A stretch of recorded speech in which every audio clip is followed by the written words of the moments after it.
My feet used to hate running, but my head has been wearing sneakers since my 6-year-old thoughts used to race each other at night. The scenery and the topics have changed, but the pace of my thoughts never slowed. My feet didn't start running until high school, because my soccer coach told them to. But no one had to tell the rest of my life to go faster. Running clubs, running meetings, racing to make it places on time.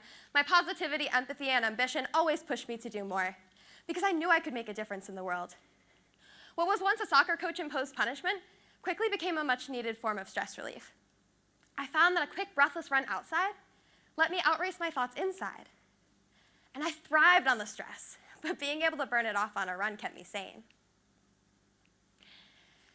And running through my life helped me start college fast. I started training for the Rutgers Half Marathon, joined too many clubs, changed my major twice, and changed my life goals twice a day. Part of me told me to take it easy sometimes, but my ambition told me to go faster. So I did. Sophomore year, I dropped chorus, but picked up service learning, Lex Leaderships, and student government, alongside orgo, physics, genetics, and enough personal problems to make me feel like I was towing the line between not doing enough and panicking.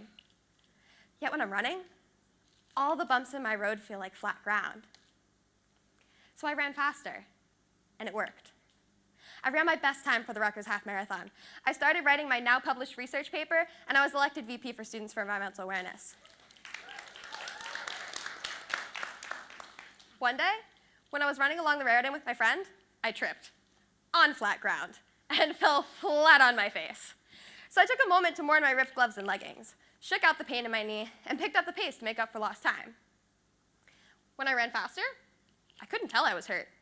It wasn't until a mile later, when my friend pointed out I was dripping blood onto the path behind me, that I finally stopped to take care of myself.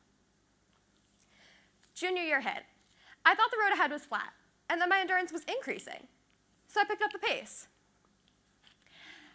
I came up with lots of words to fill in this space. I presented my research at a national conference in New Orleans, and I founded the Rutgers Sustainability Coalition.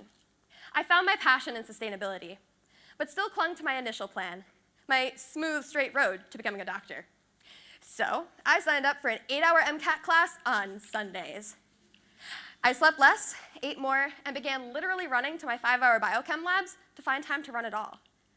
I managed to convince myself that I had balance in my life, and that I loved running at my self-prescribed pace in life. Meanwhile, pain began to sneak into the arches of my feet. It creeped up my shins, and it settled in my knees. There was no way to outrun that. As my runs got slower, I was alone with my thoughts, and my stress raced in on wings of anxiety. So I fed my ambition. I began stress eating, and refused to slow down the rest of my life.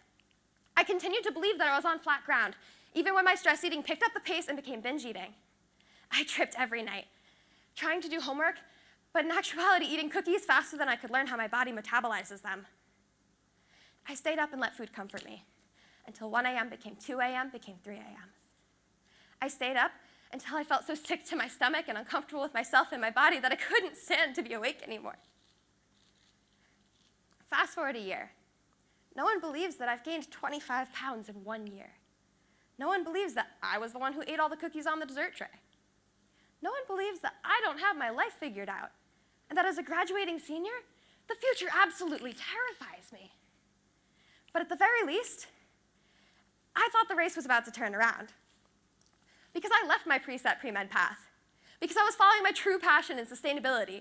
And most of all, because I was about to embark on a 7-hour-long bus trip to Pittsburgh for a national sustainability conference. It didn't matter I could only stay for a day. It didn't matter that I had an 8 a.m. orgo lab in 36 hours.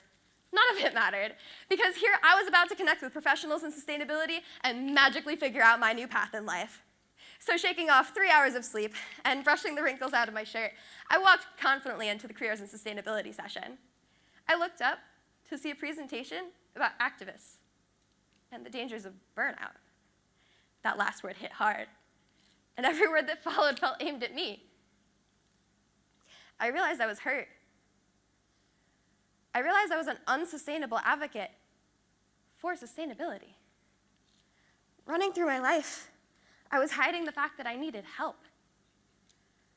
I spent the next couple of months trying to figure out how to pick myself up. And while I was writing this talk, someone asked me why I felt like I had to go so fast. If I had so many good years left in my life. I was trying to beat the clock, to make a difference in the world, but no one was timing me. I was trying to plot out the perfect route instead of embracing the possibilities that lie in exploring the landscape as I go. So I took a look at my watch, and at the time I have left,